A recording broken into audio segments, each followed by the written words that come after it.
അസ്സലാമു അലൈക്കും വറഹ്മത്തുള്ളാഹി. പ്രിയപ്പെട്ട കൂട്ടുകാരെ, 6ാം ക്ലാസ്സിലെ മസായിലുൽ ഫിഖ്ഹിലെ അവസാനത്തെ പാഠം അദ്ദർസു സാനി അഷറ, 12ാമത്തെ പാഠം അൻ നിക്കാഹു മിൻ സുന്നത്തി, വിവാഹം എൻ്റെ ചര്യയിൽപ്പെട്ടതാണ്. നിക്കാഹിൻ്റെ ചടങ്ങുകൾ ആരംഭിച്ചു. ഉസ്താദ് അറബിയിൽ ഖുതുബ നിർവഹിച്ചു. സയ്യിദ് അവർകൾ നിക്കാഹ് കർമ്മത്തിന് നേതൃത്വം നൽകി ചൊല്ലിക്കൊടുത്തു. ഉസവ്വിജുക അലാമ അമറല്ലാഹു ബിഹി മിൻ ഇംസാക്കിൻ ബിമഅറൂഫിൻ ഔ തസ്രീഹിൻ ബിഇഹ്സാൻ. സവ്വജതുക വ അൻകഹതുക ബിൻതി സാജിദ ബിഹാദിഹിൽ ഖിലാദത്തി മിനൽ ദഹബി മഹ്റൻ. വലി ഏറ്റുപറഞ്ഞു. ഖബിൽതു നിക്കാഹഹ വ തസ്വീജഹ ബിഹാദൽ മഹ്റിൽ മദ്കൂരി. വരൻ പ്രതികരിച്ചു. ഫാത്തിഹ ഓതി സയ്യിദ് ദുആ ചെയ്തു. ബറക്കല്ലാഹു ലക്കുമാ വ ബറക അലൈക്കുമാ വ ജമഅ ബൈനക്കുമാ ഫി ഖൈർ. ദുആയിന് ശേഷം ഉസ്താദ് പ്രസംഗിച്ചു. വിവാഹം മുത്തുനബി സല്ലല്ലാഹു അലൈഹി വസല്ലമയുടെ സുന്നത്താണ്. പ്രവാചകന്മാരിൽ ഭൂരിഭാഗവും വിവാഹം ചെയ്തിട്ടുണ്ട്. വരൻ, വധു, രക്ഷിതാവ്, 2 സാക്ഷികൾ, ഈജാബ്, ഖബൂല് എന്നിവയാണ് നിക്കാഹിൻ്റെ റുക്നുകൾ. ഈജാബും ഖബൂലും മാത്രം മാതൃഭാഷയിലും നിർവഹിക്കാം. എൻ്റെ സാജിദ എന്ന മകളെ, ഈ സ്വർണമാല മഹറിന് ഞാൻ നിങ്ങൾക്ക് നിക്കാഹ് ചെയ്തു തന്നു എന്ന് രക്ഷിതാവും, അവളെ നിങ്ങൾ എനിക്ക് നിക്കാഹ് ചെയ്തു തന്നത് ഞാൻ സ്വീകരിച്ചു എന്ന് വരനും പറഞ്ഞാൽ ഈജാബും ഖബൂലുമാകും. അറബിയിലും മാതൃഭാഷയിലും പറയലാണ് നമ്മുടെ രീതി. വധുവും വരനും മുസ്ലിമാവുക, മഹറമാവാതിരിക്കുക, രക്ഷിതാവ് പ്രായപൂർത്തിയും ബുദ്ധിയുമുള്ള മുസ്ലിമും ഫാസിഖല്ലാത്തവനുമായിരിക്കുക തുടങ്ങിയവ നിക്കാഹിൻ്റെ ഷർത്തുകളാണ്. പിതാവ്, ഉപ്പയുടെ ഉപ്പ, ഏറ്റവും അടുത്ത ബന്ധു എന്നിവരാണ് രക്ഷിതാവ്.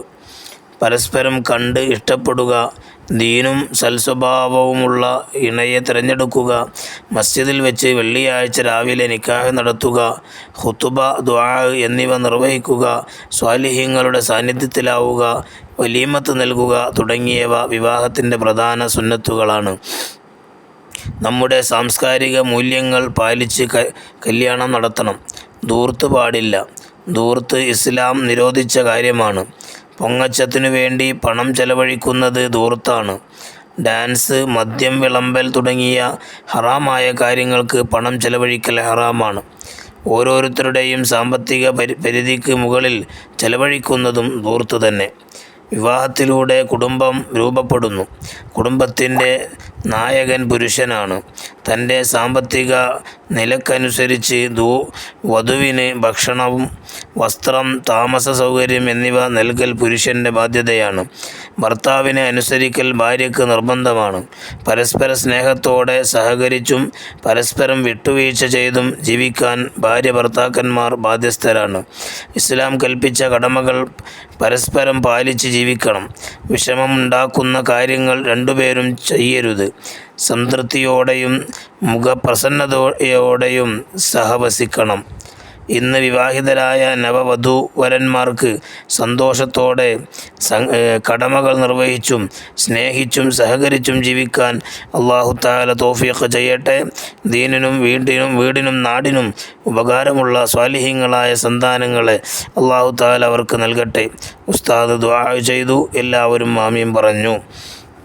പ്രസംഗത്തിന് ശേഷം എല്ലാവരും ഭക്ഷണ ഹാളിലേക്ക് നീങ്ങി. അഅ്ളമുൻ നിക്കാഹി ബറക്കത്തൻ വൈസറുഹു മുഅ്നത്തൻ. ഏറ്റവും ബറക്കത്തുള്ള നിക്കാഹ് ഏറ്റവും ചെലവ് കുറഞ്ഞതാണ്. ഇനി അതിൻ്റെ വർക്ക് ബുക്ക് നമുക്ക് നോക്കാം. അദ്ദർസു സാനി അഷറ അൻ നിക്കാഹു മിൻ സുന്നത്തി. 1 ചേരുംപടി ചേർക്കുക നസ്ല്. വലി, ബി ആണ് ഉത്തരം ഈജാബ്. 2 സൗജ്, ഈ ആണ് ഉത്തരം ഖബൂല്.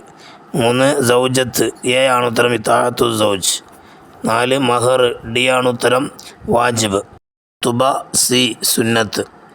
ഇനി നക്തുബു മഅന, അർത്ഥം എഴുതുക. ബാറക്കല്ലാഹു ലക്കുമ, നിങ്ങൾക്ക് 2 പേർക്കും അല്ലാഹു ബർക്കത്ത് ചെയ്യട്ടെ. 2 സവ്വജതുക വ അൻകഹതുക, നിനക്ക് ഞാൻ ഇണയാക്കി തന്നു, നിനക്ക് ഞാൻ വിവാഹം ചെയ്തു തന്നു. 3 ഖിലാദത്തു മിനൽ ദഹബ്, സ്വർണമാല. 4 ഖബിൽതു നിക്കാഹ, അവളുടെ വിവാഹത്തെ ഞാൻ സ്വീകരിച്ചു. 5 അൻകിഹുൽ അയാമ മിൻകും, നിങ്ങളിൽ അവിവാഹിതർക്ക് നിങ്ങൾ വിവാഹം ചെയ്തു കൊടുക്കൂ. ഇനി 3ാമത്തെ വർക്ക് നംലഉൽ ഫറാ, വിട്ടഭാഗം പൂരിപ്പിക്കുക. 1. ധൂർത്തടിക്കൽ ഡാഷ് ആണ്, ഇസ്ലാം നിരോധിച്ച കാര്യമാണ്. 2. പരിധിക്കപ്പുറം ചെലവഴിക്കൽ ഡാഷ് ആണ്, ധൂർത്ത്. 3. ഉസ്താദ് അറബിയിൽ ഡാഷ് നിർവഹിച്ചു, ഖുതുബ. 4. നിക്കാഹിന് ഡാഷ് റുക്കനുകളുണ്ട്, 6. 5. വരനും വധുവും ഡാഷ് നിക്കാഹിൻ്റെ ഷർത്തുകളാണ്, മുസ്ലിം മാവൽ. ഇനി 4. നുജീബ് ഉത്തരം എഴുതുക. നിക്കാഹിൻ്റെ 2 സുന്നത്തുകൾ എഴുതുക. പരസ്പരം കണ്ടു ഇഷ്ടപ്പെടുക. ദീനും സൽസ്വഭാവമുള്ള ഇണയെ തിരഞ്ഞെടുക്കുക. 2. കുടുംബത്തിൻ്റെ നായകൻ ആരാണ്? പുരുഷനാണ്. 3. ഭാര്യ ഭർത്താക്കന്മാർ എങ്ങനെ ജീവിക്കണം? പരസ്പരം സ്നേഹത്തോടെ സഹകരിച്ചും പരസ്പരം വിട്ടുവീഴ്ച ചെയ്തും ജീവിക്കാൻ ഭാര്യ ഭർത്താക്കന്മാർ ബാധ്യസ്ഥരാണ്. ഇനി 5-ാമത്തെ വർക്കാണ് തഖ്സീസ്. നിക്കാഹിനു ശേഷം നിർവഹിക്കാനുള്ള ഒരു പ്രസംഗം തയ്യാറാക്കുക. 2. നിക്കാഹിൻ്റെ ഖുതുബ കണ്ടെത്തി എഴുതുക. അസ്സലാമു അലൈക്കും വറഹ്മത്തുള്ളാഹി വബറകാതുഹു.